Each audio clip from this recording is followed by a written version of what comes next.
Welcome to episode 42 of Character Unlock. I am hosting this week. I am coughing Dying. and not being able to talk. Jesus. Let's try that again. I am hosting this week, whether I like it or not. I am Andrew Brooker, and I'm joined, as always, by my good buddy John Miller. How are you, mate? Hello. I'm fucking knackered, mate. I don't know. We've got to find like a better time to record, like 3 in the afternoon or something, because I don't think I can remember a recording of this podcast where one of us hasn't gone, yeah, I'm dying, or yeah, I'm really fucking tired, or it's 8:30 on a Wednesday evening. Why haven't I been in bed for an hour?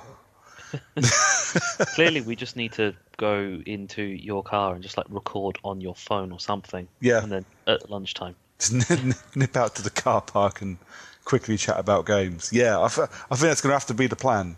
It can't be any worse than some of the other fucking podcasts we've recorded. Or that other people have recorded. Or that other people have recorded. You got that right. So yeah, you're right, mate. All good. All falling asleep.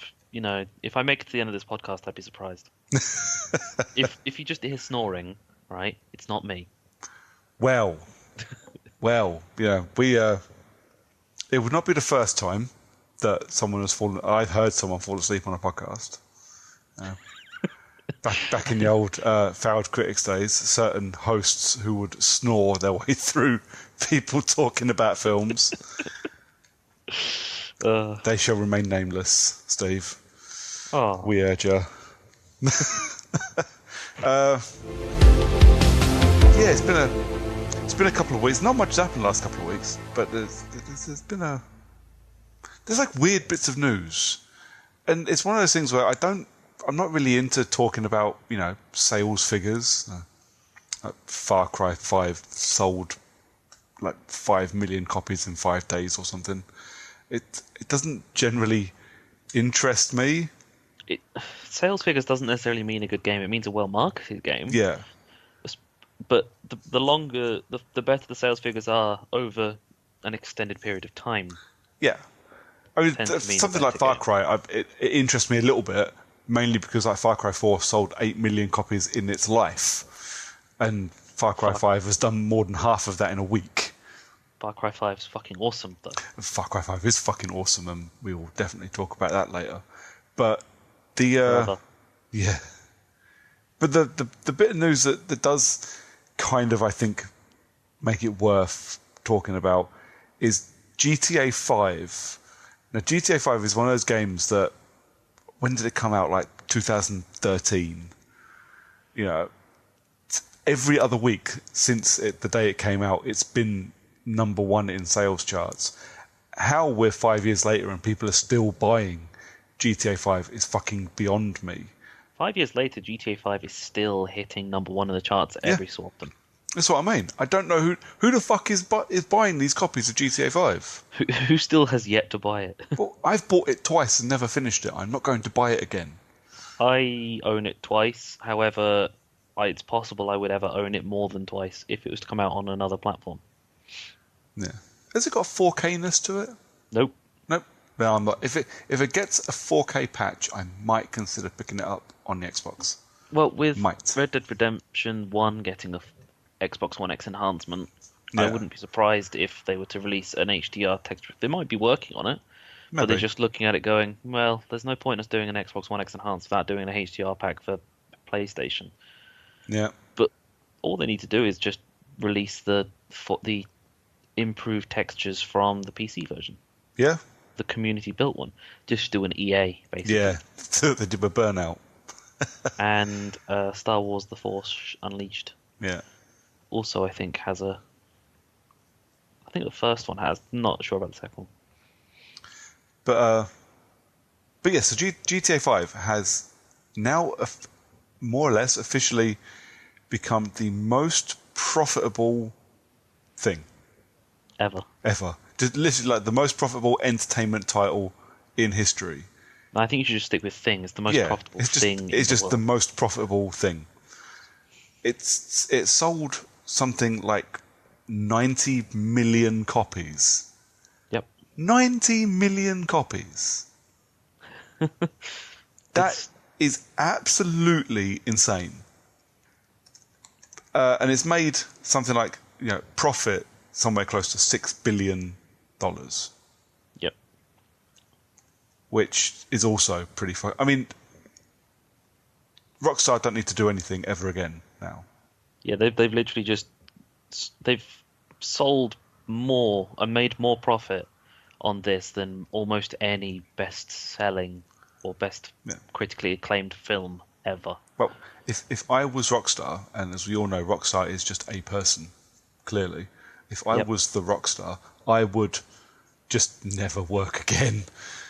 Literally just keep selling shark cards on Xbox Live and keep seeing the money rolling in, because apparently people are still buying this fucking game. 90 million copies. Yep. Mate, well, there are 60 million people in the UK. Yeah. Every single person in the UK owns 1.3 copies of GTA 5. Well, considering you own 2, then that means that I own 2. Yeah. So what you've got? But there's 2 people in your house. There's now 4. there's 2.3 people in your house. Exactly. Yeah.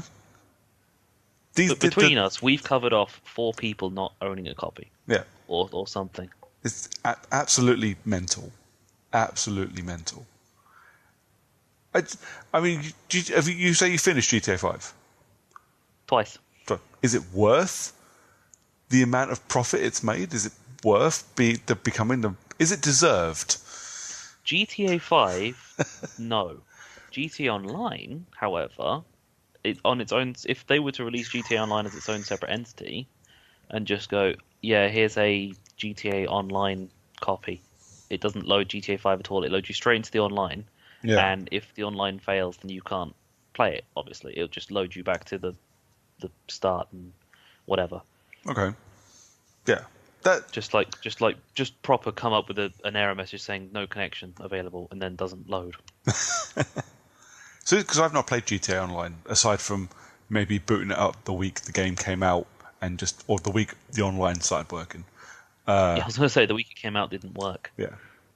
And getting run over 3 times by random people, and then me going, fuck this, I'm not playing this anymore. Let's go back to the game. And about a month later going, fuck this, I'm not doing that anymore either, and getting rid of the game.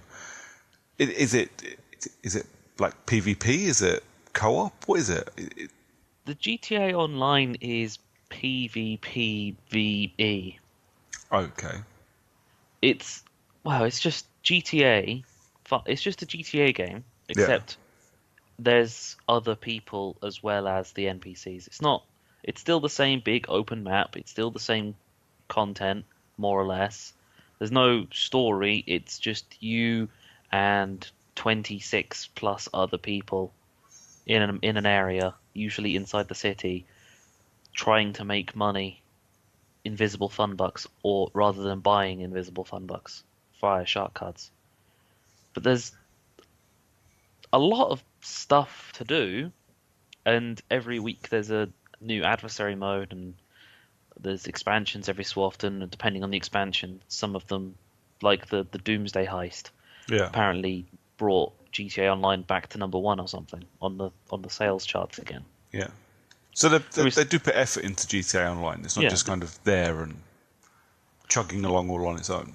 You know the classic game where it was, we're releasing an expansion pack where it's like another 6 hours worth of campaign, or an extra 50% of the campaign is now available. So GTA 4 had those 2 DLCs that both totaled about the length of the GTA 4, half of the GTA 4 story. Yeah. So each expansion was an extra 25% of content, plus some extra weapons, vehicles, and a bit more online content.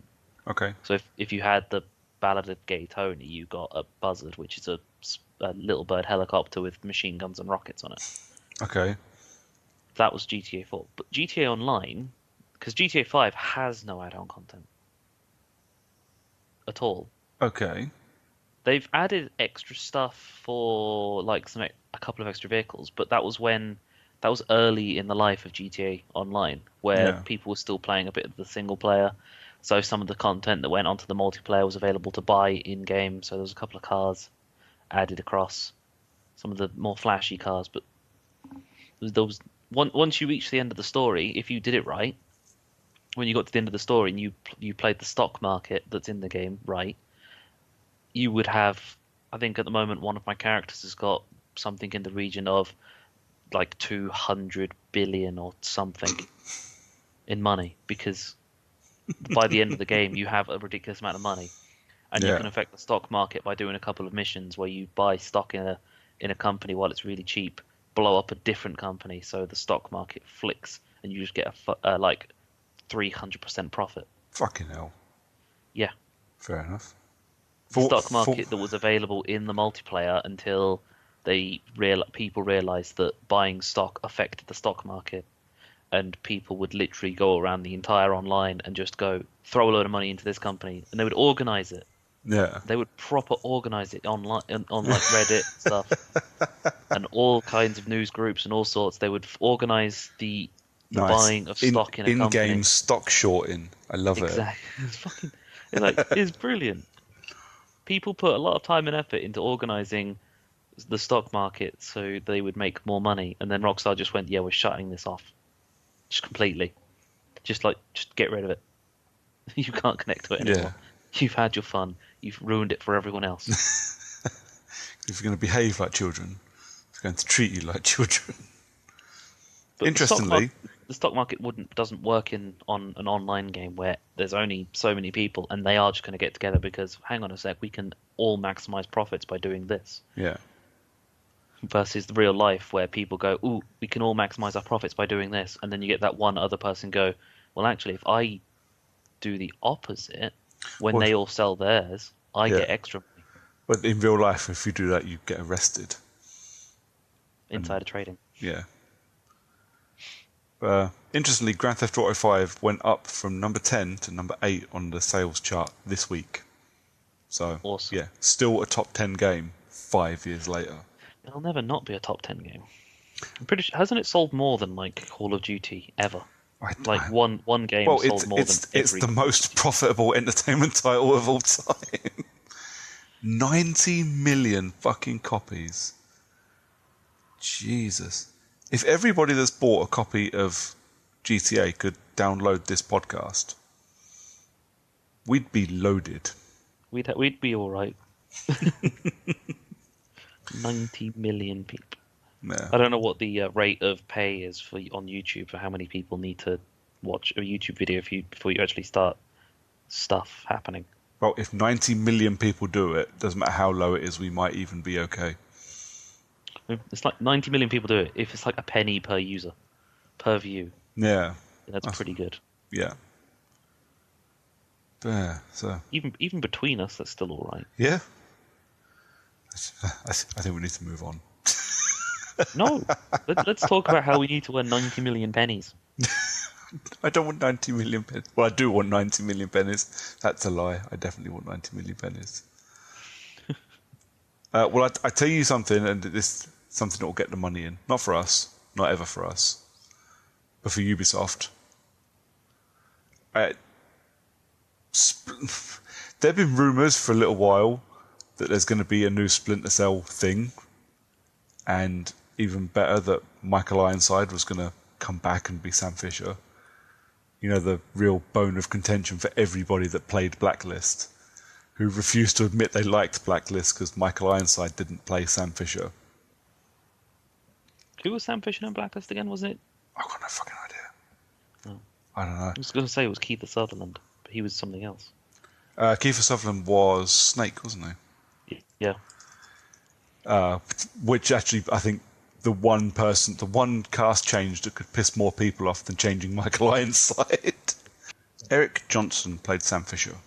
Wait, is Blacklist an actual sequel to Conviction? I believe so. Wow. Maybe I need to play it. I didn't think it was an actual sequel. I thought it was just because Conviction wasn't really a sequel to...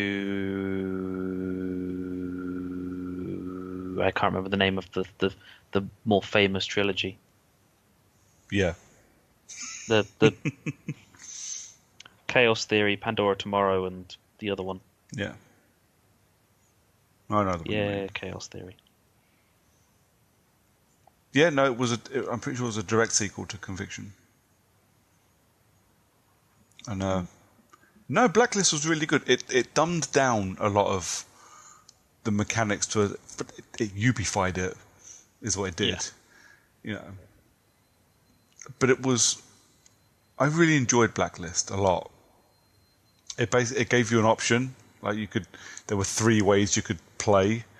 You could either be completely loud and lethal and go in and just machine gun everybody, or you could ninja your way through without touching a single person, or you could do like a mix of both and just quietly execute everybody in the area, which sounds really fucking psychopathic.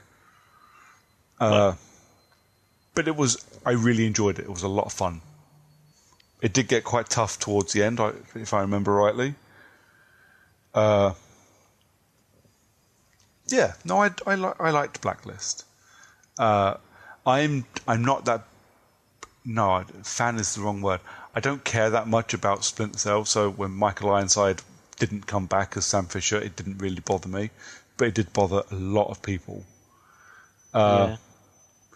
Now the problem here, of course, is that Michael Ironside is indeed, it's been announced, is going to be Sam Fisher again, but in a DLC thing for Ghost Recon Wildlands. I'm not sure how people will react to that, but yeah. It's Ghost Recon Wildlands is one of those games. I think Siege done this as well, and The Division kind of done this, where it was a Ubisoft game that was kind of relatively well received. It had really good marketing. And then a year later became the game that people wanted it to be. Yeah, it was like really good marketing, tanked at launch, then became good. Yeah. Or rewarded the people for sticking with it despite their idiocy. Yeah. And shouldn't have stuck with it. I'm one of those idiots with Rainbow Six Siege because every so often I still flick onto it. Yeah. But you see, I've gone back to... I'm going to be one of those guys with Wildlands, because just before this was announced, Wildlands went into the sale, or the spring sale, I think, last week or the week before. And it was really weird as well. If you looked at it on the Xbox store, you couldn't see it. And if you looked at it on the Xbox app, you couldn't see it. But if you went through the Major Nelson blog post, you could see that the gold edition of Ghost Recon Wildlands was in the sale. And if you clicked on that specific link, it would take you to a spot where the gold edition of Ghost Recon Wildlands was £20. Nice. So for £20, I bought it, even though I bought it previously and then traded it back in because it annoyed me. But I was like, for 20 quid, I will stick it on and download it and just leave it there. And at some point, I'll go back to it. And even if it's made a slight improvement over the last year, I'll be good with that. Fuck it, it's a risk I'm willing to take. And then they said that Sam Fisher's going to be in an operation or like an online mission or something in Ghost Recon. And I was like, okay, I can get on board with that. Because apparently Sam Fisher and what was the name of the group that he was in? Third Echelon? Was it Third Echelon? Or just the Echelon? Third Echelon. Pretty sure it was the Third Echelon. Either way. See, now you're going to make me fucking Google it, aren't you? Well, I mean, you don't have to. But yeah, so you're going to do some stuff with Sam Fisher and the Echelon, or the Third Echelon. 80% certain it's the Third Echelon. It does sound familiar.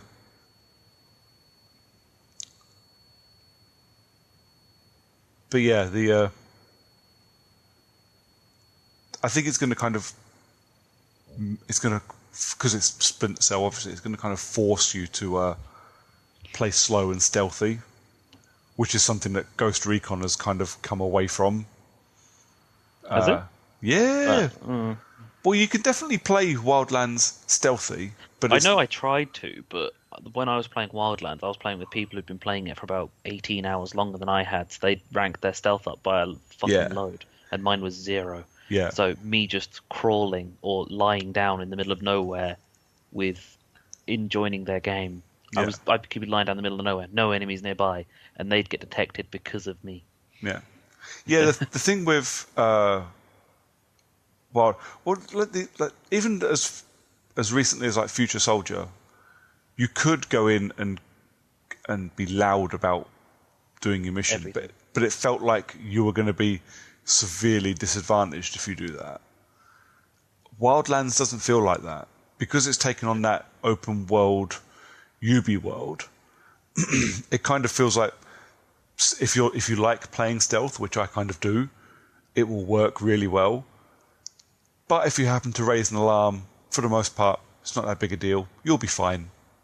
You know, you're not going to get completely overwhelmed and die. It'll be okay. So to actually force people to play stealth, I think is going to be kind of cool. And I'm putting a little bit of faith in it, actually. Now I've bought it again, and I can't refund it because it's digital. So we shall see. But yeah, and maybe it sells well. Maybe it gets a good crowd reaction, and they do bring back Michael Ironside for a full Splinter Cell game. You know, E3 in a couple of months, we might still see a Splinter Cell at the UB conference. It's been too long since we had a Splinter Cell game. 5 years. Exactly. 4 years. I'd love to play another Splinter Cell game. The fact that Conviction was made backwards compatible means that more people should have played Conviction. Because Conviction. Conviction went backwards compatible, and I bought it. It wasn't gifted to me by Xbox. On your recommendation, I bought it and installed it. I just haven't played it yet. But Go play it. I say that about a lot of my fucking games. Go play it. I will eventually. Now, go play it now. I would like Blacklist to. If Blacklist goes backwards compatible, I will also buy that and install that, and I will play them back to back. Yeah, I will probably pick up Blacklist if it goes backwards compatible, because I didn't play it for very long. I've got it, I owned it, bought it, then I put it in once, and then another game came out, and I got distracted. I think I bought a special edition of it. It may have even had a Sam Fisher statue. Ooh. I don't have it anymore. Oh. It probably went out the window with all the plastic tap that got sold and removed from my house when the child was born. But yeah, I don't know. Maybe, hopefully, it means more. I'd gladly have another stealth game. I'd definitely have another Splinter Cell game. So I'm pretty sure Sam Fisher and Splinter Cell is the only remaining proper stealth thing left at all. Yeah, I still haven't played Metal Gear Solid 5, which I need to play. When I play Ghost Recon, I will try and play it stealthily. Well, I'm trying to play Far Cry stealthily. It's only half working. Yeah, there's as much as I'm enjoying Far Cry, there are some problems. I tell you what, because that's pretty much all I knew. Should we just kind of skip straight on and talk about what we've been playing? Because actually what we've been playing is kind of appropriate. We've been playing. We've actually been playing it together. Yeah. In fact. So, did you want to start with Far Cry, shall we? Yeah, let's go straight into Far Cry. I mean, it's going to be brief based on the fact that neither of us have finished it yet. Finishing it. We're both about a third of the way through, technically. Yeah. Yes. Well, I think we've both cleared one area. Yes. Of a possible 3. Yep. And are a little way through their Area second 2. chosen area. Yeah. The thing is that the first area that we've done, we both did. Yeah. I don't even know why I chose to do the first area of that one. I think he actually recommends that you do that area first. Yeah, I can't remember why I chose that one. I think I just did it. I think I kind of went, I'll start in the bottom left corner and work up. I literally think that was my logic. I can't think why he'd recommend that one first. The game gets more difficult based on the way that you play it. Yeah. Well, let's jump into this. So Far Cry, and anybody that's seen a video or I don't know, even considered video games at any point in the last 10 years knows what Far Cry is. So it's your standard now, bog standard Ubisoft open world first person shooter. The thing with Far Cry, and what I love about Far Cry, is your character is just a lump of plasticine. Yep. It doesn't fucking matter who you are. You're just a dude. Not so much with 4. Or chick. Or chick. Yeah, you can choose to be a chick if you want to. That was an interesting change. I'm not sure how much it would have actually changed. No, probably nothing, because it's not like 4 where it's technically a relative. Yeah. So this is 4 is slightly different because 4 you do have an actual story, but like 3 you're just a dickhead college kid who happens to be caught up in this shit. But for the most part, the last couple of Far Cry games, you've just been this lump of plasticine, just a vessel for you to play through. So the focus of Far Cry games is the bad guy. And I fucking love Far Cry bad guys. They do have they're very. They have amazing character to them. Ubi struck gold with Far Cry 3 and Vars. And they fucking knew it the second they showed off the first trailer for it. The definition of insanity. Exactly. Everybody fell in love with that dude. I'm loath to say too much because Far Cry 3 is about to get an HD re-release. So I don't want to say too much, but I do think as great as Vars is, his part of the game, his part of the story is not enough. I want more, or wanted more Vars. Yeah. But I never finished Far Cry 3. In fact, I think I only got as far as the tattoo parlor. Wow. Yeah. I really didn't play it that much. I don't know why I didn't play it that much. It is really fun. There is a point in it where it just becomes boilerplate first-person shooter with boilerplate first-person shooter story. And at that point, it kind of loses its way. If you stop at that point, you're not really losing out. To be honest, when the digital version comes out, because if you bought the gold edition of Far Cry 5, you'll get Far Cry 3 for free before it comes out on general release. Okay, so I've got a copy of Far Cry 3 coming to me then. Yes, you have. The only downside to Far Cry 3 is that it has the Assassin's Creed, the crew, and every other Ubisoft game of the time period, which is fucking sync points. Yeah.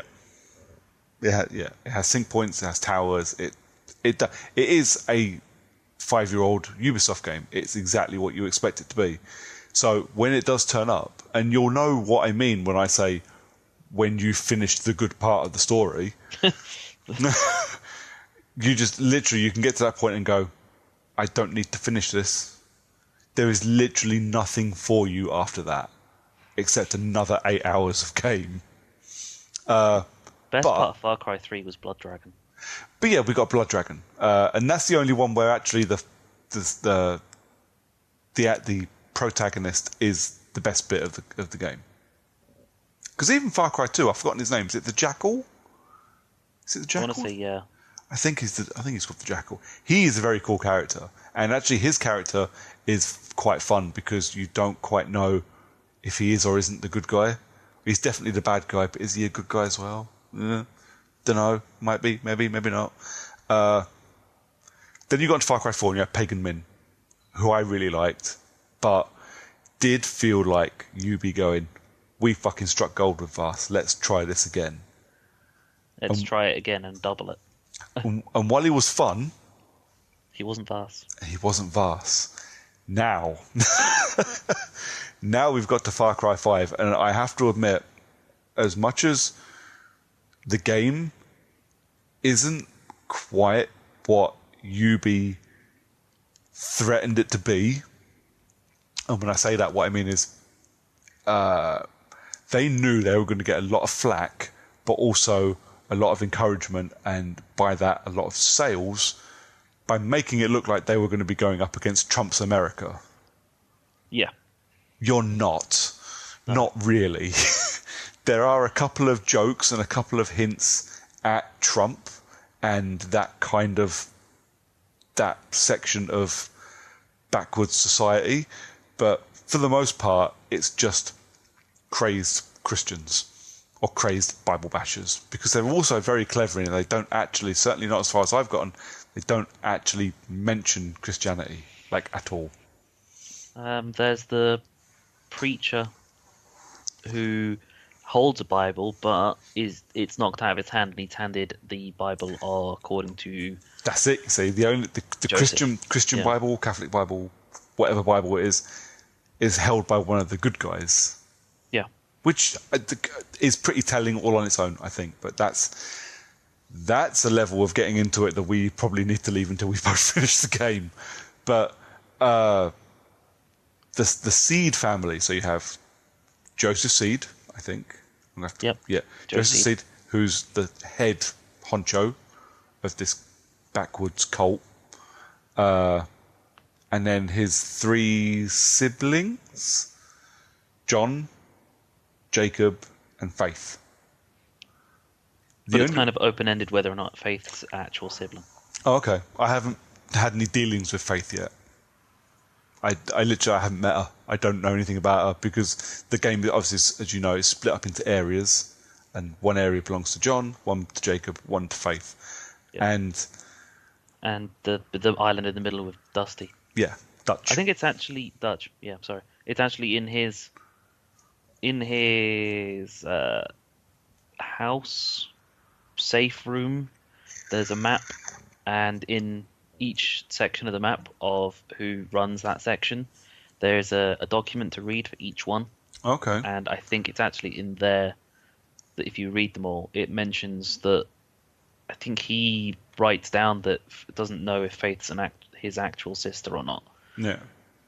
Okay. And then later on in your first proper meeting with Faith, like your first meeting with John, which is fucking brilliant. But meeting Faith for the first time, when I did, I was a bit awestruck. See, I really liked John, but like I said, these guys, they're like crazed Christians. I would say they're the vast equivalent of a Rob Zombie bad guy. Because your average Rob Zombie horror movie isn't it's not a ghost film or a monster film. It's just fucking crazy people, absolute fucking nutters. This guy basically makes The Hills Have Eyes over and over and over again, and that's what these people feel like. They feel like brainwashed, ultra-violent nutbags who have just been left to their own devices. And maybe this says more about me than it does about Far Cry 5, but I fucking love that. Yeah. I think I genuinely think they're brilliant bad guys. They're interesting. At no point do I want to turn the game off. Or no, that's a lie. At one point I really did want to turn the game off. But at no point do I want to turn the game off and go do something else. I want to see this story. I want to see what these guys have got to say. And every interaction with John, who's the only guy I've had more than one interaction with, it was thrilling. It's the only word I can use to describe it. I was excited to be having the shit kicked out of me by one of the bad guys, because it meant I was going to get some more John time. I was quite chuffed with that. Yeah, the whole "you've been marked." So whenever that would come up on the screen, I didn't really know what was coming the first time, because I wasn't really paying attention. I think I was looking at something else. Yeah. And you just getting shot, so you take damage and you slowly faint. Yep. And then you meet John. Yep. And he asks you to say yes. See, the hunting parties thing I really like. I kind of have this. Ubi games are perfect for it for the most part as well. And I'm doing it with Assassin's Creed, which is why I haven't finished Assassin's Creed yet, because I worked my way into a corner where I got bored. I open up an area with story missions, and then once I've got a bit of freedom, do as many side missions as I can to level myself up, and then go and do some more story missions. So Far Cry 5 has this amazing little mechanic, these rebel points. Yeah. Where you have a bar that you fill up, and at points in this bar, you'll have an interaction with the leader of the area you are in. Yeah. But everything you do fills that bar up. So rescuing civilians as you drive past them on the road, or Blowing up tankers. Yeah, blowing up tankers, blowing up silos, killing specific cult members when you do side missions and story missions. So everything you do will fill that bar up. And what that means is, no matter what you do, even if you're just running around the countryside, dicking around for 3 or 4 hours, at some point the game will force you into the story. And whether you like it or not, you're going to have to deal with one of the seed siblings. And yeah. But I love that. I love that I'm being forced into the story. I don't have to do any other story missions, certainly not as far as I can tell. It definitely helps to. But if I just run around killing people all day, eventually I will be forced to play through the story. Yeah. Which I think is...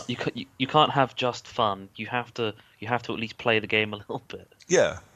But that's a good thing, because the story is actually the best part. All of the running around and slapping things around and playing with bears and killing all of the other bears. Yeah. Fuck bears. Hey. Setting bears on fire. Well, so let's dude, this game is fucking bastard hard. Yeah. What the fuck? There are points in this game where it's just so easy, and you can just auto aim, tap, and fire your way through entire fields of people, and then the next minute you're in a story mission which makes you want to throw your controller across the room because it's so fucking hard. Fucking wow! Some of those missions. 2 missions I've come across so far that have done that to me. Yeah, probably the same too, because we both done the first area of John's area. Yeah.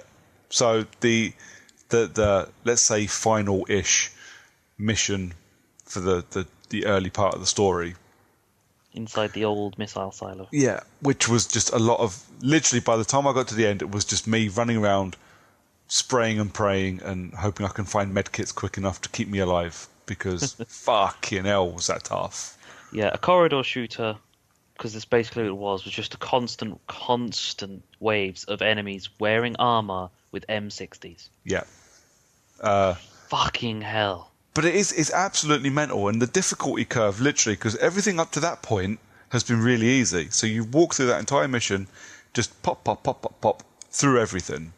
I didn't have an issue at any point in that mission, and then got to that end bit, and then wanted to die.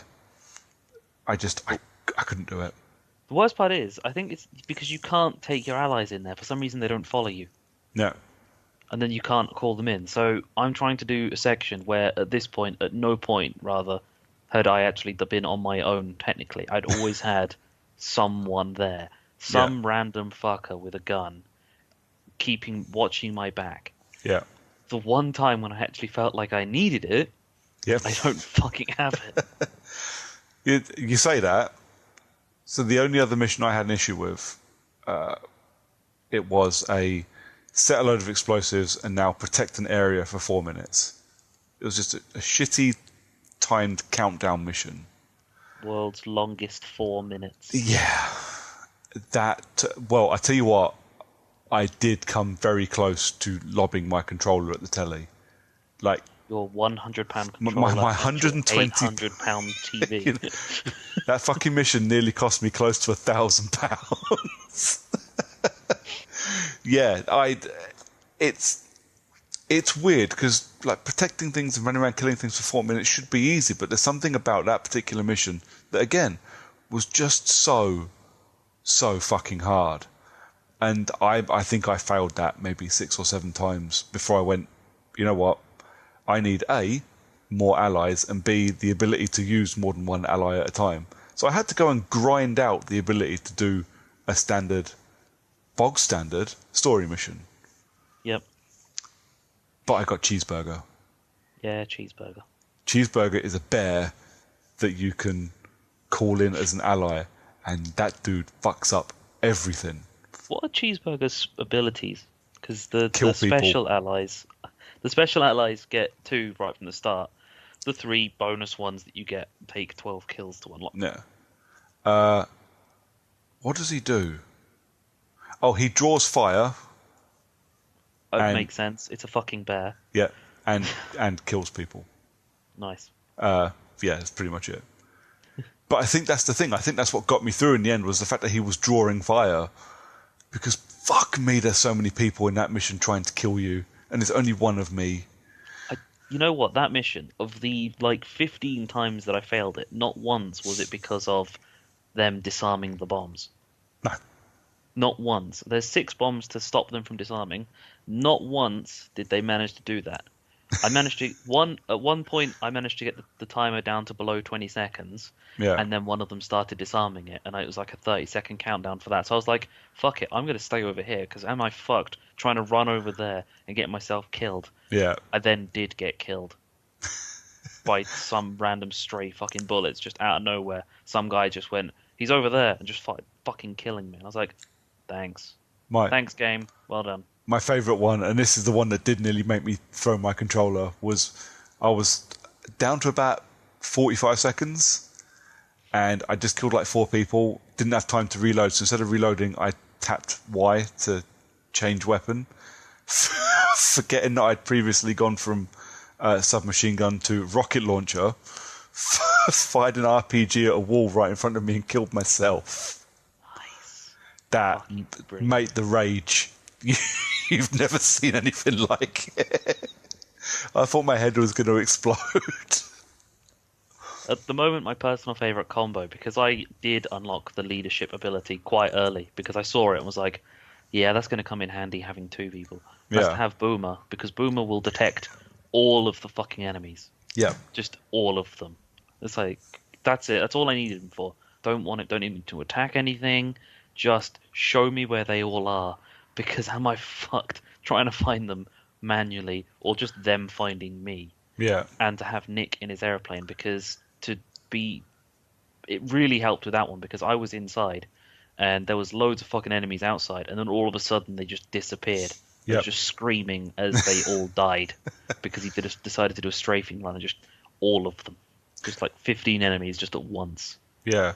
Yeah, I went with Nick and Cheeseburger. For me, when you look in the stats and it's got kills, Nick's on over 200. Everyone else is below 30. Yeah, he's no good if you're trying to stealth though. No. I forgot I had him as an assist, and then tried to ninja my way into an outpost, and he bombed it. I was like, oh, dude, fuck's sake. Actually, he's all right for stealth because he doesn't attack unless you've gone loud. Yeah. That I've noticed. So while you're he definitely bombed it as I was tagging enemies from the bush. Nice. Because I've definitely stealthed missions with him around and cleared outposts with not just no alarms but no detection. Yeah. I've cleared outposts with him just flying around above, and he's just done nothing because I was stealthing it. Yeah. And then other times when I've been stealthing it, someone's detected me, and then all of a sudden it's just explosives, and he's just done a strafing on it because he happened to be flying at the right angle or something. Yeah. But I think it's a stealth versus loud thing, because Boom has done the similar thing. Because I've been stealthing missions, so there's one in the trailer park with the defector. Yep. I think it's just only a side mission. Yeah, I've done that. I was doing that stealth, and there was an enemy on the other side of the fucking trailer park that Boomer had detected.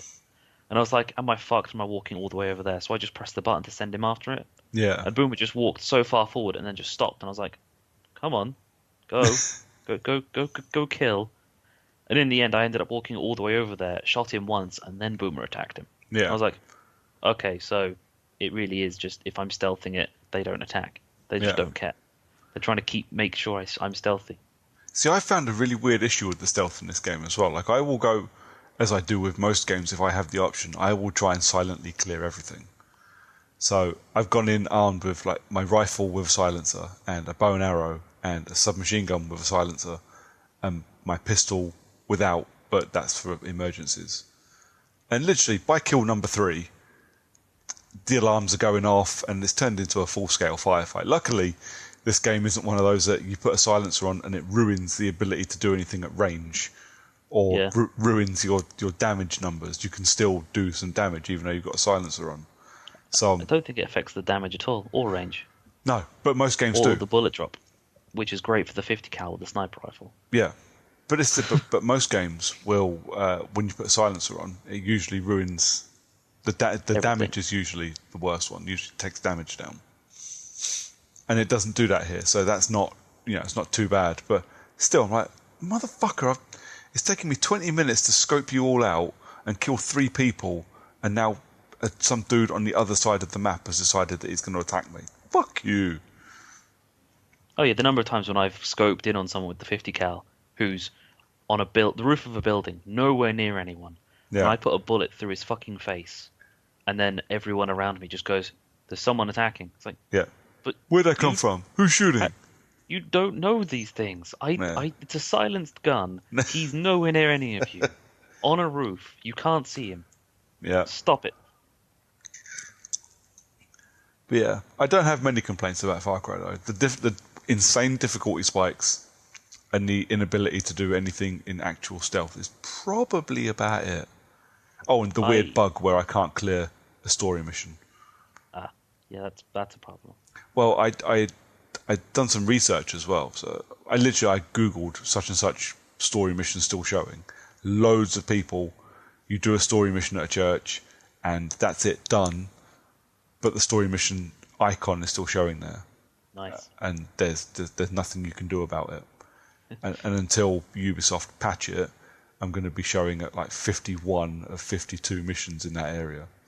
Fuck. But I won't be because I'm not doing any of the Klutchniks and side missions. Because, yeah, okay, my only other complaint is driving in this game fucking sucks. Driving anything at speed in this game will just leave you in a tree every time. You need to work on your driving games, because I'm so used to playing racing games that the control is actually not that bad for me. Yeah, but those fucking ATVs, man, every time you have to chase somebody in an ATV in one mission and try and kill him, and it was every time I would, you hit a ramp and somehow you're now upside down in a tree, and I'm like, how the fuck did that happen? What the fuck? But yeah, I don't have many complaints. I thoroughly recommend you going to the faith section, but you might as well finish the Jacob bit while you're doing it. Because if you can go through the faith section and not fall a little bit in love with her, it's, yeah. Have you seen the live action short yet? No, not yet. It's on Amazon, isn't it? It's on Amazon and it's on YouTube as well. Oh, cool. I didn't know it was on YouTube till today, and I watched it while I was at work. I didn't really, if anybody listening. No, I do not watch live action videos at work. We don't watch YouTube work. I was doing some stuff and I happened to have YouTube on and it was in a list of recommended. I was like, okay, yeah, I'll watch that. Because actually, in fairness, the live action prequel thing for Ghost Recon was really fun. This one wasn't quite as good, but Jacob Seed was amazing. But yeah, in game, Jacob just looks like Conor McGregor, which makes me smile. With or without handcuffs? Well, yeah. They're just throwing chairs at buses. Yeah. But yeah, I can't recommend Far Cry 5 enough. I think it's fucking brilliant, and I haven't finished it yet.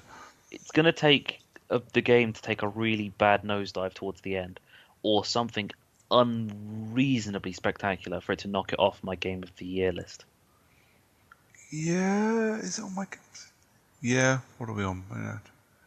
I think it would. Yes. It's on my top 3 Yeah. for definite at the moment for the end of the year awards, the Brookies, as they're known. The Millbrooks. And I've definitely got games on my bad list, my flops of the year. Yeah. But conveniently, another game that we've played is also on my top 3 list at the moment. It's a good segue. Yeah. Do tell. That game that we recently played together, that EA original, the indie game as it is, made by the Swedish studio that's apparently also French, somehow. Yeah. Yeah, I'm not sure how. Well, I do know how that happened because Sweden, France, yeah, but They're roughly the same country, like England and Scotland. yeah. Glad you said that and not me. So yeah, Hayes Light Games, who are I get to talk about them a little bit more in a bit as well, actually, or the guy that runs Hayes Light Games. But yeah, EA Originals, A Way Out. A Way Out. Yeah, fucking awesome. A completely co-op adventure, which was I think that was new to me. I don't think I'd ever played an exclusive co-op game. Like, there's no way to play this game in single player mode. But I don't think you'd want to. No, you'd certainly miss a lot by playing it single player. Yeah. Not that I don't know. You wouldn't necessarily miss a lot because the AI would just play the other half. Yeah. But you only get half the story by playing half the game. Yeah. There's so much happening at the same time. Yeah. That you kind of need to be there focusing on both parts. Like the number of times when I would just stop doing stuff because you were doing something and I wasn't paying attention and just getting distracted. And the number of times when I was doing stuff and then all of a sudden I just stopped seeing your character move because you were clearly looking at the other screen. I said I'm busy watching what you were doing. It does have to be said, I've said it a million times, I don't really fucking like playing with other people. I just, multiplayer, co-op, organising my life around other people is such a pain in the ass. Same as you then have to organise your life around me, which is just as much of a pain in the ass because now it's like you have a wife and kid to worry about before we can get on and fucking play games. And a dog. And a dog. So co-oping is a pain in the balls for the most part, but we both really wanted to play A Way Out. So, the fact that it only needs one of us to have a copy of the game is brilliant. Yep. But yeah, it was, what did it take us, like 5 hours, 6 hours? Definitely a bit longer. I'm pretty sure it took us 3 nights. Yeah. And we played it for about 2 hours, 3 hours, and an hour and a half. No, probably about another. I was going to say an hour and a half, but then there was that extra half an hour's worth of us not being able to not. Well, yeah, there's pretty much one of my few complaints is the fact that it went all Lord of the Rings and ended 8.5 times before we actually got to the credits, which was just. And by the end of it, it just turned into a big fucking joke, didn't it? Going, oh, well, this must be the end. It's not going to be the end, is it? No, here we are.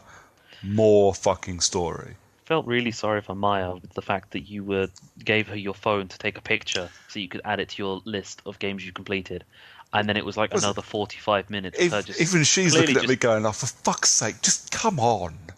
You just interrupted whatever it is she was doing, and she was just standing there waiting for the credits to roll. Yeah. And then they just didn't at all for like 40 minutes. No.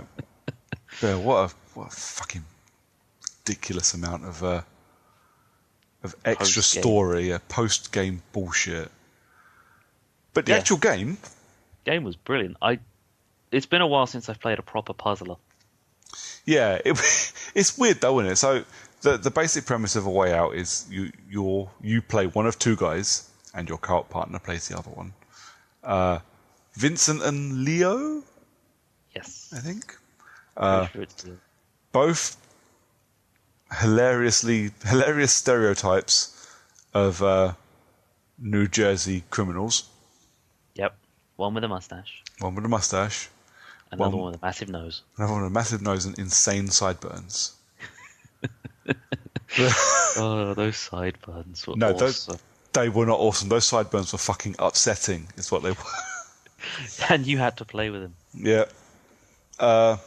Yeah, and you, like, between the pair of you, you have to escape prison together and go off on a holly jolly adventure together afterwards. So the puzzle element I really quite like because it's more about, I think if you were playing on your own, the puzzles would be boring because they are relatively easy for the most part. Walking into an area and smacking a dude in the head. Yeah. If you played with one guy, or if you play with the other guy, you hand them some cigarettes. Yeah. Because apparently that's the kind of difference you guys play at. Yeah. climbing into a basket of laundry sheets and then just throwing all of the laundry sheets in the basket, even though you only need to do 3, but you still do like 50. Yeah, just to see if it piles out afterwards. It didn't. Sadly. Come on, the best bit of that is you sat there doing that for ages, and then I got caught because I was dicking around, hiding, not hiding, hiding, not hiding, hiding, and then I wasn't hiding when I opened the thing and checked and caught. Fuck. But the amount of time it took to find those fucking sheets as well. Like, I actually walked over there as well and was like, okay, so there's no notices here. I can't pick any of these things up. I know. I'll go over to the washing machines. Yeah. And they were all empty, or all of them had some random guy doing something for no reason. Yeah. But I think it's one of those games that if you were playing it on your own, the puzzles would be a bit crap, and the dialogue/story would be pretty awful. But because you're playing it with your mate and you're having a laugh, that's what makes it worth playing. And that's what actually makes it so good. It's basically the fucking Destiny of co-op games. Yeah. We've said this before with games that we've played together, in that we get around to playing it and we have fun. Yeah. But always have that niggling thing in the back of the mind of, am I enjoying the game or am I just enjoying it because I'm playing it with you? Yeah. Like Destiny, we definitely attributed to while we were playing with each other, it was a lot better. Yeah, that's for damn sure. And that it was nothing to do with the game; it was the fact that we were just fucking about. Yeah, but I don't mind. It seems really hypocritical of me to say it after spending forever going, yeah, fuck, just no, I'm not playing. Just don't force me to play with other people and tell me that that's how you have fun. But for an actual co-op game, for a game that it's impossible to play it on your TOD. To be perfectly honest, I was very tempted to either A, keep the rental I had, or B, buy it so me and the missus could play through it at some point as well. I think it'd be interesting if we were to go through it again and play it the reverse. So if you could remember the decisions where we did stuff as Vincent and the stuff that we did as Leah, and just do the opposite and see what happens. Yeah. Because, yeah, I watched a video of a section trying to work out how to do one of the achievements that we missed. Yeah. And there was a section where they used Leo to do something that we got my character Vincent to do, and he literally just walked up to a dude and smacked him. Nice. And just put him on the ground. And I was like, pretty sure when I did this, I just talked to him. Yeah. didn't lay him out on the ground for no reason. But it is. I have to admit that I really, really enjoyed it. I always kind of suspected it would be fun, and obviously, a lot of it's attributed to playing with you and not on me Todd. But yeah, and when it got stupid, the pair of us were just laughing, and we spent far too long playing Connect 4. Yeah. The 900-year-old board game that you could play for £1 absolutely anywhere, and now we're playing it in a game that cost someone an awful lot of money to build. Yep. We also played Guitar Hero? Pong. Yes. Yeah, kind of Pong. Almost Pong. Guitar Hero and Piano Hero. Piano Hero, yeah. Balancing wheelchairs. That was fun. That was really fun. Yeah. And completely unexpected. So yeah. Yep. But all in all, the little competitions of the Guitar Hero stuff, especially when I chose the hardest difficulty and could not fucking do it. But this is what I mean. This is how much fun it was. Listening to you lose your shit because you couldn't do the fucking guitar QuickTime events was amazing. It was the most fun I had ever. Just after locking an old couple in a closet. Yeah. That they somehow managed to escape from as soon as we completed that section of the game. Despite the fact that you put a fucking chest of drawers in front of the door that you struggled to move. Yeah. And then some old guy just opens the door. Yeah. And gets out. But then, that led to what is possibly the worst driving section and the worst shooting section in any game ever. And you said Far Cry's driving was bad. Yeah. You remember? Yeah. It's like you didn't have to drive you didn't have to do any of the driving until much later in the game. Yeah, well, I had to shotgun police cars, man, and that was not a fun time, like at all. And It's yeah, like the bit at the end with the Halo ending of the motorcycles, and then I fell off my bike due to story reasons, and then yeah, had to shoot stuff off the back of your bike, which was, yeah, yeah. shooting mechanic on that game was not great. No, neither was the driving mechanic. But no, the shooting was pretty terrible. The shooting was like the worst prototype of Gears of War ever.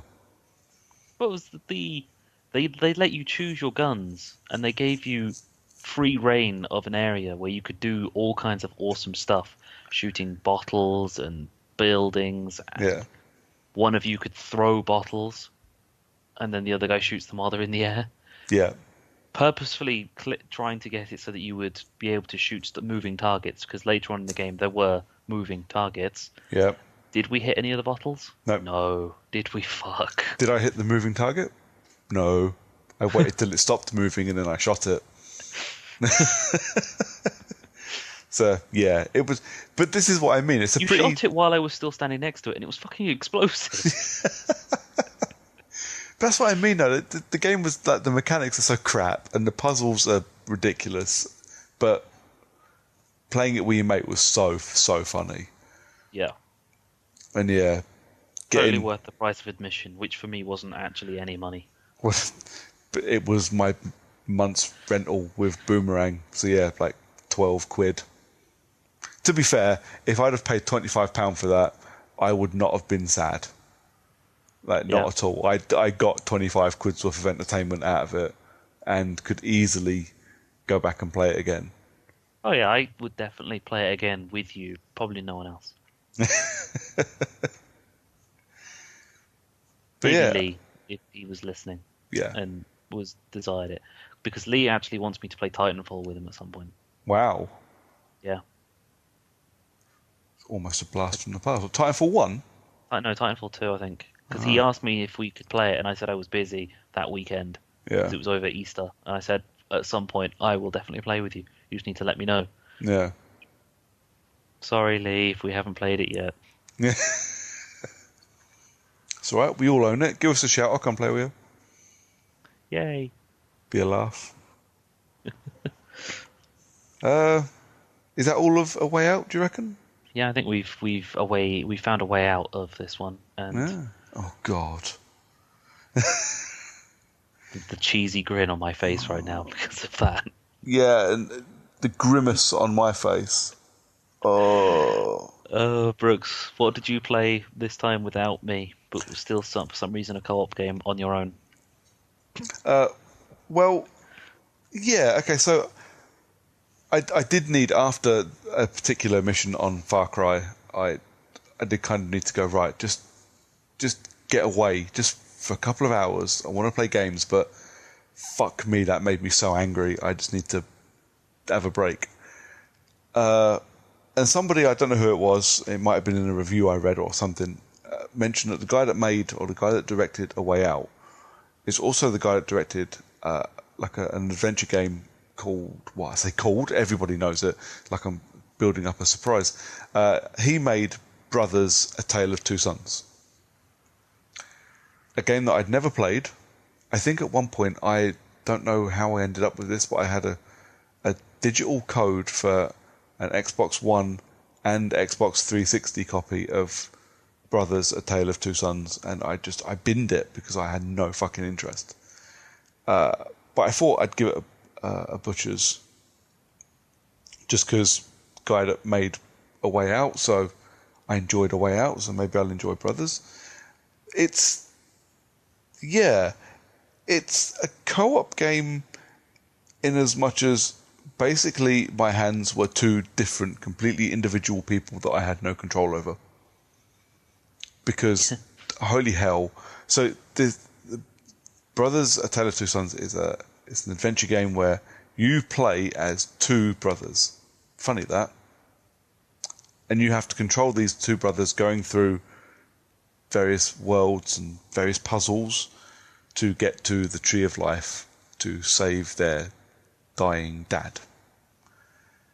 Now, the unique selling point for this game is, as you hold a controller, your left thumbstick and the left trigger are all the controls you have for the big brother, and your right thumbstick and right trigger are all the controls you have for little brother. Which means at one point you feel like, well, at lots of points when you're trying to run around this world and brothers are running all over the shop and not in the direction you wanted them to go, because the controls of the game basically fight against every instinct your body has to make things go forwards. It's like your hands are fighting each other. It is the most bizarre feeling. But, well, no, I was going to say when you get used to it, but the fact is I played the game for 4 hours and I didn't get used to it. It was just so fucking bizarre. It was, I couldn't get my head around it. But story-wise, like I say, it's really short. It's about 4 hours. And you go through, you meet giants, and they help you and you help them. Excuse me. You go through weird ritual sacrifices. You go through like battlefields where these enormous... I couldn't quite tell. Well, no, I could, because everything else is proportionate to your size. So there are actual proper giants that look like humans that are just dead all over the place. And you have to, there are points in this kind of weird adventure. I say it's a puzzle game. It kind of feels like puzzles, but a bit like A Way Out. You can't progress without solving them. So they're made pretty much for everybody. It's almost impossible to not do it. I don't think I failed at a single point. I don't think I even struggled to figure my way through anything. But you do have to kind of work together and open gates and help people along paths and stuff like that. You save a guy from killing himself at one point and rescue a griffin. It's all nice fantasy stuff. The griffin? What? Yeah. Okay. It's so weird, but there's no language in it really. It's just like a series of grunts from the brothers. There's no real talking. Just a lot of stuff, kind of shown to you on screen. But it is really weirdly emotive. Like, it didn't leave me in tears at the end of it or anything, but it is kind of, oh, that's nice, or oh, that's really sad. I feel like kind of Baymax from Big Hero 6. You're gonna go, oh no, oh, it's nice. To be honest, it was a perfect breakaway from infuriating Far Cry 5. But yeah, I really quite liked it, and it's on Xbox Game Pass, so it didn't cost me anything. I downloaded it, I played, I uninstalled it, done, and I'll never play it again. So I didn't need to spend a $5 buying it. Awesome. Yeah, but yeah, if you're, like I say, 4 hours to finish. So if you need a break away from something, it's slightly more complicated than like the walking simulators I've been playing recently. But because it's double walking simulator. Yeah, but it's not that much different. It's give it a butcher's if you need a nice relaxing couple of hours. But yeah, I liked it. What about you, mate? What else have you been playing? You see, now you've gone with a nice relaxing couple of hours, and I'm also going to bust out a nice relaxing couple of hours. Because over the bank holiday Easter weekend, I was up in the northern land where they don't have good internets. Or electricity. So I took my Switch, and also over said weekend, or rather a couple of days beforehand, the Nintendo exclusive title known as Kirby Star Allies was released. Okay. So I downloaded and played that. And I tell you what, I've said it before and I'll say it again, Nintendo really did hit the motherlode when they brought Kirby into existence. Yeah. Because Kirby is just unreasonable amounts of fun for such a simple such a simple idea. So it's out with, and there's kind of DLC content where you've got dream heroes and you can team up with as you unlock them. Well, no, it's not as you unlock. You unlock them later on, but there's a couple of special extra characters like Rick, who's a hamster. Okay. The Gooey, which is a blue ball with a giant tongue. Okay. A Waddle Dee with a spear, which is like a weird red Kirby and a spear. Funnily enough. All right. Yep. But a bit later on, I unlocked, after completing a bit more of the story, King Dedede, who is the big motherfucking penguin thing with a hammer. Okay. And Meta Knight, who everyone kind of knows Meta Knight being the Kirby with a sword, basically, and a mask, and wings, Yeah. and a cape. Meta Knight's fucking awesome. But they are your allies. So you're playing as Kirby. You do typical side-scroller action platforming game where you popping around, jumping up things, running along, and smacking stuff. Once you've swallowed them, and once you've swallowed an enemy or something and picked up its power to then use their power. So Yeah. I've swallowed characters with a hammer and just run around and start smacking stuff with a hammer. Yeah. You can get swords and just run around and start smacking stuff. But there's typical Kirby things like the rock, where you just run around and you just drop turn yourself into a rock and just fall on stuff and kill it. But it's fucking Kirby. It's cute. It's fun, and I've played it for probably about 10 hours so far, and I don't know how far into the game I am because you don't really get any kind of progression thing. No. So you complete the first area and you defeat King Dedede, and the game gives you the credits as if you just completed Kirby. Okay. Because that's how Kirby games usually end. It's you beat King Dedede. Yeah. Because he's typically the final boss. So the game runs the end credits, and it's like, okay, what? And then it gets so far, and then the credits stop, rewind themselves, and then the game continues because it turns out that it's not King Dedede. There's this weird purple heart, which then later on into the game becomes a big thing because the purple hearts are owned by a set of aliens, I guess is the only way to describe them in the Kirby universe. Okay. And it's them you need to beat. But it's typical Japanese platform game where you go into an area, beat so many enemies, and then you get like midway bosses, you pick up their power, and each section has an enemy that you have that particular enemy, you can then find other hidden stuff. Yeah. So some missions have hidden bonus stage switches where you have to go hit. But in order to get to that bonus stage, you need to have the power of a specific enemy that will get you past a section, which means, for instance, there's a door obscured by leaves, which if you don't have the fire ability, you can't get through the leaves. Yeah. Because they're blocking the way in. And the fire burns the leaves, obviously. And there's others where you need to use ice to put out fire. You need the rock power in order to smash through stuff. It all works out really cool. And if you've got a Switch, which you do have a Switch, Brooks, and you have a Boomerang account, which you do have a Boomerang account, Yeah. Kirby is phenomenal. And the best part about Kirby, Brooks, Yeah. is it's cute and family and fun, and it would make a great game for you to play with your daughter. Nice. Because it can be played co-op style. Because it's you plus characters. So you'd be Kirby, obviously, or you could make her Kirby, and you just pick up one of the little minor characters. So you could be Meta Knight, King Dedede, or Waddle Dee, or any other fucking character in the Kirby universe, pretty much. Yeah.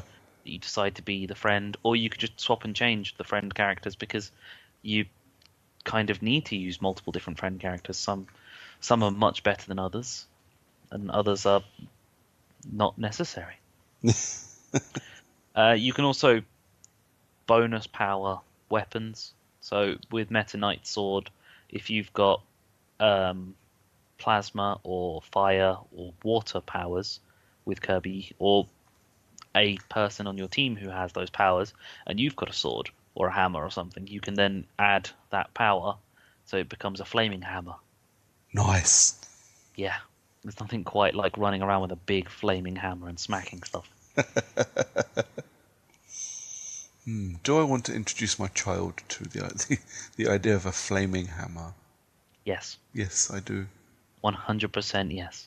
My only problem with that is how much is it going to cost me to buy when I want to send my rental back to do something else and she still wants to play Kirby? At the moment, it's a Switch game, so Yeah, 45 notes. Yeah, it's not fucking happening. No. I might rent it though and have a go. Rent it, have a go. It's fun. She might enjoy it. It'd probably be relatively cheap for a buy and keep, because occasionally Switch games do go to a keep stage. There will be another Switch sale probably at some point, and Kirby will be probably put onto it. Because I'm trying to think, because it was the recent Switch sale actually had some pretty decent titles on it. Yep. And you could get Rocket League for like £8. Yeah, that's what I did. I thought like £6.15 or something. And now I own Rocket League on every console. Yep. I don't play Rocket League. Nope. I think I've got Rocket League on my Xbox Switch now. I actually have it on PC. Yeah, I don't have it on PC. Don't know if I have it on PlayStation. I don't know if I had my PlayStation long enough to have Rocket League on it. I definitely have it on PlayStation because it was a PlayStation timed exclusive, and on release date it was free to PlayStation Plus members. Yeah.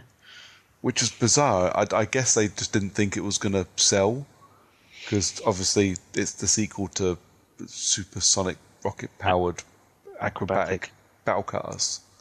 Supersonic acrobatic rocket-powered battle cars. Yeah. Which I own on PS3.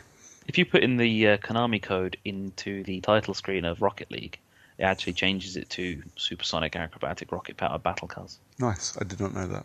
I'm going to do that now. I don't know if it's Switch exclusive, because that's the only time I've seen it was on Switch, because I've never considered putting in the Konami code into my Xbox. No. Yeah, it was free on release day, so I'm guessing that they just thought, oh, it's not going to sell, so we'll get some word of mouth by giving it for free for a month. I don't know why they didn't think it was going to sell. It's probably, apart from GTA, it's probably up there with decent numbers. Yeah, it's absolutely massive, and the online's still going really, really strong. But the online's actually competitive. Yeah. Like you esports Rocket League. But yeah, it's I own it on every console now as well, so I suppose I should play it at some point. I like Rocket League ice hockey. I think that's still quite fun. Yeah, I haven't played the basketball one yet. I can imagine that getting quite infuriating. Oh yes, definitely. Because the nets, the hoops. Yeah. The ball can roll up the net into the hoop. Okay. But you can't. So you drive through it, and then while the ball goes flying up in the air. But in order to get the ball to go to the top of the net to go through the hoop, generally you've hit it hard enough that it just goes flying and hits the backboard and then disappears, bounces away. Nice. Yeah, that will get really fucking annoying. I might have to have a go. Or it might be the other way around. I can't remember. It's been a long time since I played hoops. It might be that the ball doesn't go up, but you do. I'll have to dust off the Switch and have a go. It's not worth playing in handheld mode. No? No. In order to boost performance, the graphics on it is fucking awful. That's a shame. But when it's in docked mode, then there's the option of you get the extra performance that the dock for some reason can handle. Fair enough. Although it did kind of remind, speaking of putting the Switch into the dock and getting the 1080p, it does kind of make me wonder if in a couple of maybe 2 years, not even 2 years, maybe next year and a half, there will be a special Switch Pro dock, which is considerably more powerful, and you plug your Switch and you get a bit of HDR. Oh, that'd be... Depends how much you're going to charge. If it's just a dock, if that's all I needed was a dock to do that, I'd be all for it. Yeah. A dock which basically just has a slightly more powerful bit of processing Yeah. in it, some extra RAM, but basically just a very tiny motherboard to plug your Switch into by a USB, and you get a bit of HDR for whatever the HDR available titles are. Probably be Nintendo exclusives, but Yeah. being Nintendo, you'd probably be spending like 200 to 300 quid on it. Yeah. So that would price me out of it because I don't need that. No.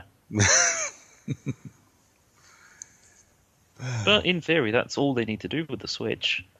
There isn't really anything else you can do with the Switch. It's like releasing a new 3DS or a new 2DS. There's no real upgrades to it. It's just a bigger screen or a slightly more clearer picture. It's not like they can go fully and go, well, actually, we'll now release a new version of the 3DS, but it's not compatible. New 3DS games are not compatible with older 3DSs. You now need to spend another 150 quid on a new console. Thank you. Yeah. Yeah, that's the Nintendo way. Yeah. I think we're all done then, mate. I think we are. Nice. That just leaves us with some recommendations, I think, then, mate. Have you got a recommendation, you reckon? I do have a recommendation, but I'm just trying to choose between the two of them because it's a difficult one, because I never actually finished one of them, but I know for a fact that it's a really good fucking game and more people should play it if they haven't. But on the other hand, I did finish the other one and I really enjoyed it, and it actually made me want to buy the next one in the franchise. I still haven't. Okay. So I'm actually going to go with Assassin's Creed Syndicate. Okay, that's... Oh, yeah. It's a free game from Sunday. No, Cool. sorry, Monday. Monday next week. Nice. Yeah, free game from Monday. Assassin's Creed Syndicate. Cool. On Xbox. Yep, Games with Gold. Yeah. I liked Assassin's Creed Syndicate. It actually made me kind of fall back in love with the story of Assassin's Creed. I really enjoyed Syndicate, actually. And even though, Jacob Fry's a massive fucking prick, I still love him. I think he's great. You don't even like chess. It's going to be called the Rooks. I will then, so while you're waiting for Monday to come along, so you can play Assassin's Creed Syndicate for free this weekend. It's another free weekend on everything, I think. Ghost Recon Wildlands has a free weekend and actually starts Thursday, so yesterday, as you listen to this. If you're listening to it on Friday. Yeah. And not Saturday or Sunday or any other day that isn't Friday. Yeah. Basically. This weekend, the weekend that we release this episode, there is a free weekend for Ghost Recon Wildlands. Don't fuck about and think you can just download it Sunday afternoon. You can't. It's massive. It's like 60 gigs now, isn't it? It's something close to 60 gig, yeah. It's insane. But, yes, give it a go. You might like it. It's not the worst game I've played. It just, at points, disappointed me. And I'm putting a lot of eggs back into that basket, hoping that Ubi fixed it. Friends. Yeah. Well, this is what I'm hoping, that, people I know play it and like it and pick it up so I can play with them when I get back on it. Yeah, it won't be me. I didn't like it. I didn't like it enough that I probably won't ever play it again. Fair enough. But yeah, that's my recommendation, and I think that brings us more or less to the end. Yay. I want, because I haven't done it for a while, so I do want to give out a few quick shout outs to podcasts that I listen to, and podcasts I think other people should listen to. So we'll quickly go through the list. So the big one for me nowadays is Last Save Loaded. I love those guys. Our mate Colin and Justin. Awesome pair. Should definitely listen to those. Owen, who was on our film special, and Tony, who's been on several of our episodes, they do Set the Tape, which now has a bi-weekly film and entertainment podcast. RGDS, our mate Matt Lambourne et al. Fantastic one if you're into your retro gaming. And the Xcast, which is Tony's X-Files based podcast. I know you don't like the X-Files, and I think you offended Tony when you told him that the other day. Yeah. But the reason I really want to mention the Xcast is in September, Tony is doing a 24-hour live podcast. He's doing it, to celebrate 25 years of the X-Files. So why isn't he doing a 25-hour long? That has been asked, and I imagine he probably will at some point just kind of clock over to 25. But he's also doing it for charity. He's not 25 charities. Not 25 charities, no. He is going to Maybe be... that's the one that has the 24 hours. Yeah. It's 24 hours of and one charity. Make 25. So yeah, he's going to be... Maths. Yeah. He's going to be donating, or he's going to be fundraising for, I believe, the Alzheimer's Society, which is a charity very near and dear to my heart. I think it's an amazing charity. They're amazing guys over there, and I think Tony is an amazing guy for doing a charity drive for them. I think I've retweeted his post as to the Character Unlocked account. It's not until September, so I will definitely do it again between now and then, and I will definitely mention it again between now and then. But you know, if you can spare a few quid, it's yeah.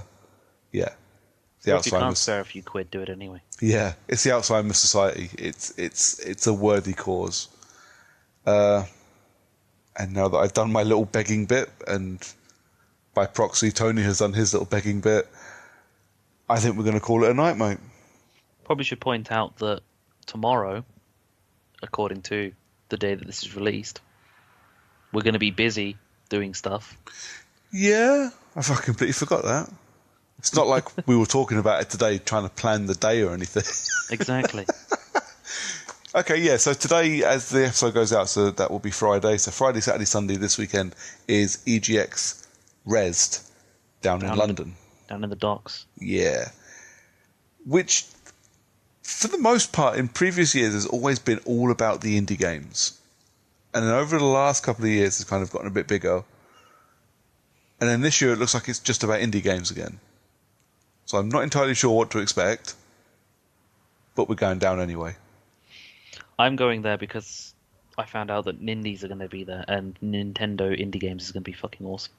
Well, Dead Cells is going to be down there, which I quite fancy looking at. And I'm really hoping, and I can't remember what it was, but there was that kind of platform shooter thing, a side-scrolling shooter that you and Lee were playing at EGX. I forgot what it was called. But I really wanted to have a go, and I forgot to. I'm really hoping it's there so I can have a go. So if any of our 7 listeners recognizes our voices while we're down there because they don't know what we look like, then come say hi. Yep. While we're wandering around and probably talking to each other and yeah, no one else. It will be the two guys just walking around calling each other cunts for no reason other than because they can. Because it's just what we do.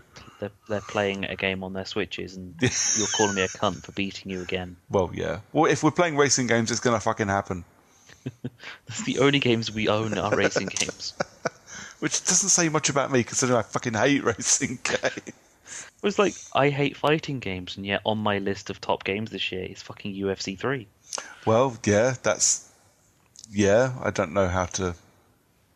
I also have Injustice 2 Gold Edition, or whatever it's called, Legendary Edition, that I will probably need to fight you on at some point before I send it back. Yeah, I don't own it anymore.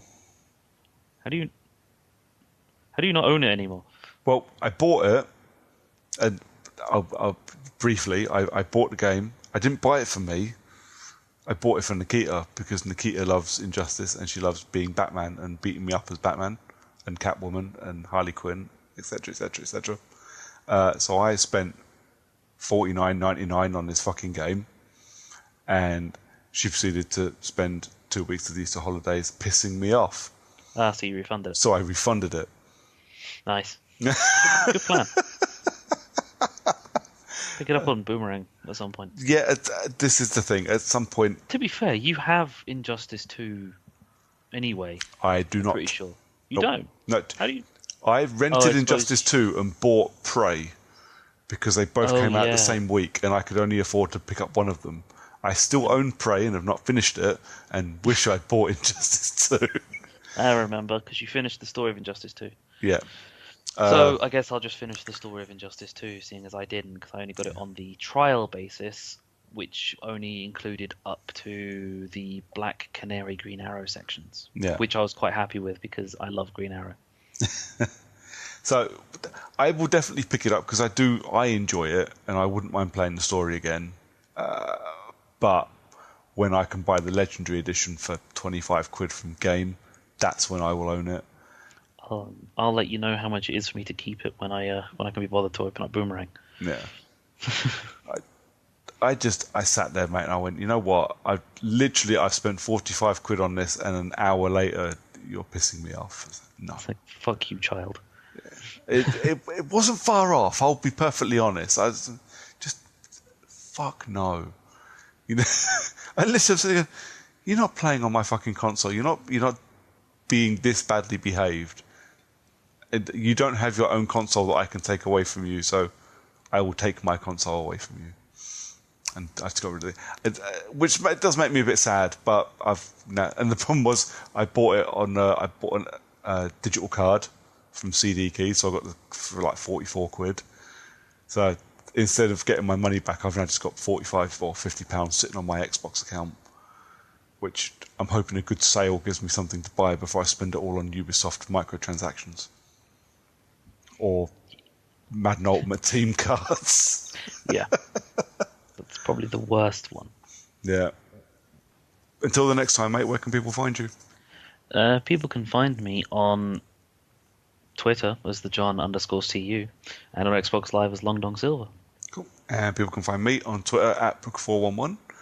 And you can find us as a team on Twitter, Facebook, Instagram, and YouTube at Character Unlock.